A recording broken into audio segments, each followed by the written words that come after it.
Da jeg var barn, så satte jeg mig ofte foran nøglehullet på mit værelse, som lå ud til køkkenet, og så kunne jeg se ind i nøglehullet en lille bitte film af min mor og far. Og når jeg så dem gennem nøglehullet i den film, så var de nogle helt andre, end de var, når jeg var sammen med dem. Så var de fulde af frygt, og de talte om nogle problemer, som jeg slet ikke kunne forstå, de talte om, fordi at det var ikke noget, der var på færre, når vi var sammen med dem, også børn.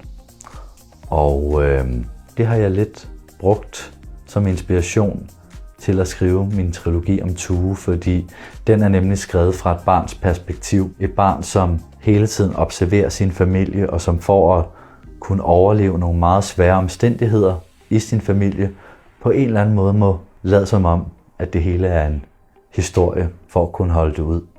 For nogle gange så er livet mest til at holde ud, hvis man kan gøre det til en historie.